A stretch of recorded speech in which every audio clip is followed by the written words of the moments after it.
Hello ಸ್ನೇಹಿತರೆ, ಸಖಿಯೇ ನಿನಗಾಗಿ YouTube ಚಾನಲ್ಗೆ ತಮ್ಮೆಲ್ಲರಿಗೂ ಸ್ವಾಗತ.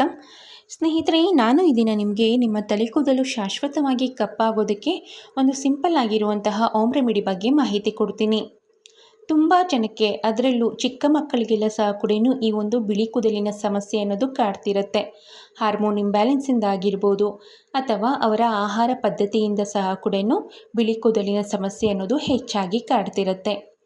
ಬಿಳಿ ಕೂದಲಿನ ಸಮಸ್ಯೆ ಕಾಡ್ತಿದೆ ಅನ್ನೋದಾದರೆ ಯಾವುದೇ ರೀತಿಯಾದಂತಹ ಹೇರ್ ಸ್ಟೈಲ್ನ ಮಾಡೋದಕ್ಕೆ ಸಹ ಕೂಡ ಹೆಣ್ಣು ಮಕ್ಕಳು ಹಿಂಜರಿತಾರೆ. ಸೊ ಆ ಕಾರಣಕ್ಕಾಗಿ ನಾನು ಈ ದಿನ ನಿಮಗೆ ನಿಮ್ಮ ತಲೆ ಕೂದಲನ್ನು ಶಾಶ್ವತವಾಗಿ ಕಪ್ಪಾಗಿಸೋದಕ್ಕೆ ಒಂದು ಸಿಂಪಲ್ ಆಗಿರುವಂತಹ ಹೋಮ್ ರೆಮಿಡಿ ಬಗ್ಗೆ ಮಾಹಿತಿ ಕೊಡ್ತೀನಿ. ಸೊ ಬನ್ನಿ, ತಡ ಮಾಡ್ತೀನಿ ಈ ಒಂದು ಹೋಮ್ ರೆಮಿಡಿನ ಯಾವ ರೀತಿಯಾಗಿ ರೆಡಿ ಮಾಡೋದು ಅಂತ ತಿಳಿಸ್ತಾ ಬರ್ತೀನಿ. ಸ್ನೇಹಿತರೆ, ಈ ಒಂದು ಹೋಮ್ ರೆಮಿಡಿ ರೆಡಿ ಮಾಡೋದಕ್ಕೆ ನಮಗೆ ಮುಖ್ಯವಾಗಿ ಬೇಕಾಗಿರೋದು ಕಲೋಂಜಿ ಸೀಡ್ಸ್, ಅಥವಾ ಕರಿ ಜೀರಿಗೆ ಅಂತಲೂ ಕರೀತಾರೆ, ಅಥವಾ ಕಪ್ಪು ಜೀರಿಗೆ ಅಂತ ಸಹ ಕೂಡ ಕರೀತಾರೆ. ನಿಮಗೆ ಇದು ಗ್ರಂಥಿಕೆ ಅಂಗಡಿಗಳಲ್ಲಿ ಸುಲಭವಾಗಿ ಅತಿ ಕಡಿಮೆ ಬೆಲೆಗೆ ಸಿಗುತ್ತೆ ಅಂತಲೇ ಹೇಳಬಹುದು. ಇಲ್ಲ ಅನ್ನೋದಾದರೆ ಆನ್ಲೈನಲ್ಲೂ ಸಹ ಕೂಡ ನಿಮಗೆ ಸಿಗುತ್ತೆ. ಕಪ್ಪು ಜೀರಿಗೆ ಅಂದರೆ ಕಲೋಂಜಿ ಸೀಡ್ಸ್ ಮೇಯ್ನಾಗಿ ನಿಮ್ಮ ತಲೆ ಕೂದಲನ್ನು ಕಪ್ಪಾಗಿಸೋದಕ್ಕೆ, ಅದರಲ್ಲೂ ಶಾಶ್ವತವಾಗಿ ಕಪ್ಪಾಗಿಸೋದ್ರಲ್ಲಿ ನಂಬರ್ 1 ಆಗಿ ಕೆಲಸ ಮಾಡುತ್ತೆ ಅಂತಲೇ ಹೇಳಬಹುದು. ಅದರ ಜೊತೆಗೆ ನಿಮ್ಮ ತಲೆ ಕೂದಲನ್ನು ಆರೋಗ್ಯಕರವಾಗಿ ಬೆಳೆಯೋದಕ್ಕೆ ಸಹ ಕೂಡ ತುಂಬಾ ಸಹಾಯ ಮಾಡುತ್ತೆ. ಈ ಒಂದು ಕಲೋಂಜಿ ಸೀಡ್ಸ್ ನಾನು ಏನು ಮಾಡಿದ್ದೀನಿ ಅನ್ನೋದಾದರೆ ಪೌಡರ್ನ ಮಾಡ್ಕೊಂಡಿದ್ದೀನಿ. ಒಂದು ಪುಟ್ಟದಾದಂತಹ ಮಿಕ್ಸಿ ಜಾರ್ಗೆ 1-2 ಟೇಬಲ್ ಸ್ಪೂನ್ ಆಗೋಷ್ಟು ಕಲೋಂಜಿ ಸೀಡ್ಸ್ನ ಹಾಕಿ ಅದನ್ನು ಪೌಡರ್ ಮಾಡಿ ರೆಡಿ ಮಾಡಿ ಇಟ್ಕೊಂಡಿದ್ದೀನಿ. ಈ ಒಂದು ಪೌಡರ್ನ ನಿಮಗೆ ಎಷ್ಟು ಕ್ವಾಂಟಿಟಿಯಲ್ಲಿ ಬೇಕೋ ಅಷ್ಟು ಕ್ವಾಂಟಿಟಿಯಲ್ಲಿ ಒಂದು ಕ್ಲೀನಾಗಿರುವಂಥ ಬೌಲ್ಗೆ ಹಾಕ್ಕೊಳ್ಬೇಕಾಗತ್ತೆ.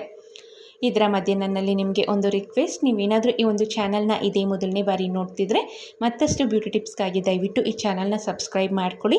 ಹಾಗೆ ಪಕ್ಕದಲ್ಲಿರುವಂತಹ ಬೆಲ್ ಐಕನ್ನ ಕ್ಲಿಕ್ ಮಾಡಿ ಹಾಲಂತ ಕೊಡಿ. ಸೊ ದಟ್ ನಾನು ಹಾಕುವಂತಹ ಮುಂದಿನ ಇದೇ ರೀತಿಯಾದಂತಹ ಬ್ಯೂಟಿ ಟಿಪ್ಸ್ನ ನೋಟಿಫಿಕೇಷನ್ಸ್ ನಿಮ್ಮವರೆಗೂ ಬರುತ್ತೆ. ಈಗ ಆಲ್ರೆಡಿ ಯಾರ್ಯಾರು ನನ್ನ ಚಾನಲ್ನ ಸಬ್ಸ್ಕ್ರೈಬ್ ಮಾಡ್ಕೊಂಡಿದ್ದೀರೋ ಅವ್ರಿಗೆಲ್ಲ ಸಹ ಕೂಡ ಥ್ಯಾಂಕ್ ಯು ಸೋ ಮಚ್. ಸ್ನೇಹಿತರೆ, ನಂತರ ಇದನ್ನು ಸಂಪೂರ್ಣವಾಗಿ ಮಿಕ್ಸ್ ಮಾಡೋದಕ್ಕೆ 1 ಟೇಬಲ್ ಸ್ಪೂನ್ ಆಗೋಷ್ಟು ತೆಂಗಿನೆಣ್ಣೆ, 1 ಟೇಬಲ್ ಸ್ಪೂನ್ ಆಗೋಷ್ಟು aloe vera gel, fresh aloe vera gel ಆದರೂ ಪರವಾಗಿಲ್ಲ. ಸೊ ತೆಂಗಿನೆಣ್ಣೆ ಬದಲಾಗಿ ನೀವು ಹರಳೆಣ್ಣೆನ ಸಹ ಕೂಡ ಯೂಸ್ ಮಾಡಬಹುದು, ಅದು ಇನ್ನೂ ನಿಮಗೆ ಬೆಸ್ಟ್ ರಿಸಲ್ಟ್ ಕೊಡುತ್ತೆ. ಸೊ ಇವೆರಡನ್ನು ಹಾಕಿದ ನಂತರ ಚೆನ್ನಾಗಿ ಮಿಕ್ಸ್ ಮಾಡ್ಕೊಳ್ಬೇಕು. ಈಗ ಈ ಒಂದು ನ್ಯಾಚುರಲ್ ಹೇರ್ ಡೈ ಅಥವಾ ಈ ಒಂದು ಹೋಮ್ ರೆಮಿಡಿ ನಮಗೆ ಸಂಪೂರ್ಣವಾಗಿ ರೆಡಿಯಾಗಿರುತ್ತೆ. ಸೊ ಇದನ್ನು ಯಾವ ರೀತಿಯಪ್ಪ ತಲೆಗೆ ಹಚ್ಚೋದು ಅನ್ನೋದಾದರೆ, ನೀವು ತಲೆಗೆ ಸ್ನಾನ ಮಾಡೋದಕ್ಕಿಂತ 3 ಗಂಟೆ ಅಥವಾ 2 ಗಂಟೆಯ ಮುಂಚಿತವಾಗಿ ಈ ಒಂದು ಮಿಶ್ರಣವನ್ನು ತಲೆಯ ಬುಡಕ್ಕೆ, ತಲೆ ಕೂದಲಿಗೆಲ್ಲ ಸಹ ಕೂಡ ಹಚ್ಚಿ ಒಂದು ನಾಟ್ ಹಾಕಿ ಬಿಟ್ಬಿಡಿ. ನಂತರ ನೀವು 1-2 ಗಂಟೆ ಆದ ನಂತರ ಅಥವಾ 3 ಗಂಟೆಗಳ ಕಾಲ ಆದ ನಂತರ ನೀವು ಹೇರ್ ವಾಶ್ನ ಮಾಡಿದ್ರೆ ಆಯಿತು. ಹೇರ್ ವಾಶ್ ಮಾಡೋದಕ್ಕೆ ಆದಷ್ಟು ಉಗುರು ಬೆಚ್ಚಗಿನ ನೀರನ್ನು ಯೂಸ್ ಮಾಡಬೇಕಾಗತ್ತೆ. ನಂತರ ನೀವು ಯೂಸ್ ಮಾಡುವಂಥ ಶ್ಯಾಂಪೂನ ಯೂಸ್ ಮಾಡಿ ಹೇರ್ ವಾಶ್ ಮಾಡಿದ್ರೆ ಆಯಿತು. ಸೊ ತುಂಬಾ ಒಳ್ಳೆ ರಿಸಲ್ಟ್ ಕೊಡುತ್ತೆ. ಕೇವಲ ಒಂದೇ ಬಾರಿಗೆ ನಿಮಗೆ ಇದು ತುಂಬಾ ಒಳ್ಳೆ ರಿಸಲ್ಟ್ ಕೊಡುತ್ತೆ ಅಂತಲೇ ಹೇಳಬಹುದು. ಸೊ ಇದನ್ನು ಯಾವುದೇ ಕಾರಣಕ್ಕೂ ನೀವು ಸ್ಟೋರ್ ಮಾಡಿ ಯೂಸ್ ಮಾಡೋ ಹಾಗಿಲ್ಲ. ಪೌಡರ್ನ ಮಾತ್ರ ಬೇಕಾದರೆ ಕಲೋಂಜಿ ಸೀಡ್ಸ್ ಪೌಡರ್ನ ರೆಡಿ ಮಾಡಿಟ್ಕೊಂಡು ತಕ್ಷಣವೇ ಈ ಒಂದು ಪೇಸ್ಟ್ನ ರೆಡಿ ಮಾಡಿ ಯೂಸ್ ಮಾಡಬೇಕಾಗತ್ತೆ. ಜೆಂಟ್ಸು ಸಹ ಕೂಡ ಆರಾಮಾಗಿ ಯೂಸ್ ಮಾಡ್ಬೋದು, ಮತ್ತು ಮಕ್ಕಳಿಗೂ ಸಹ ಕೂಡ ನೀವು ಆರಾಮಾಗಿ ಯೂಸ್ ಮಾಡ್ಬೋದು. ನೀವು ಯೂಸ್ ಮಾಡುವಂತಹ ಏರ್ ಡೈಗಳಲ್ಲಿ ತುಂಬ ಕೆಮಿಕಲ್ಸ್ ಇರುತ್ತೆ, ಅದರಿಂದ ತುಂಬಾ ಸೈಡ್ ಎಫೆಕ್ಟ್ ಅನ್ನೋದು ಉಂಟಾಗುತ್ತೆ.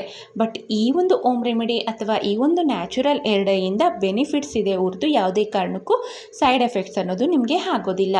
ಸೊ ಇದಿಷ್ಟು ಈ ಮಾಹಿತಿ ಆಗಿತ್ತು ಸ್ನೇಹಿತರೆ. ಈ ವಿಡಿಯೋ ನಿಮಗೆ ಇಷ್ಟ ಆಗಿದೆ ಅಂದ್ಕೊಂಡಿದ್ದೀನಿ. ಇಷ್ಟ ಆಗಿದ್ದಲ್ಲಿ ದಯವಿಟ್ಟು ಲೈಕ್ ಮಾಡಿ, ಆದಷ್ಟು ಯೂಸ್ಫುಲ್ ಆದಂಥ ವಿಡಿಯೋನ ನಿಮ್ಮ ಫ್ಯಾಮಿಲಿ ಮೆಂಬರ್ಸ್, ಫ್ರೆಂಡ್ಸ್ಗೆ ಆದಷ್ಟು ಶೇರ್ ಮಾಡಿ. ಇನ್ನು ಏನಾದರೂ ಡೌಟ್ ಇತ್ತು ಈ ಒಂದು ಹೋಮ್ ರೆಮಿಡಿ ಬಗ್ಗೆ ಅನ್ನೋದಾದರೆ ದಯವಿಟ್ಟು ನನಗೆ ಕಮೆಂಟ್ ಸೆಕ್ಷನಲ್ಲಿ ತಿಳಿಸಿ, ನಾನು ನಿಮಗೆ ಅಲ್ಲೇ ಆನ್ಸರ್ ಮಾಡ್ತೀನಿ. ಸೊ ಇದಿಷ್ಟು ಈ ಮಾಹಿತಿ ಆಗಿತ್ತು ಸ್ನೇಹಿತರೆ. ವಿಡಿಯೋ ನೋಡಿದ್ದಕ್ಕಾಗಿ ಧನ್ಯವಾದಗಳು.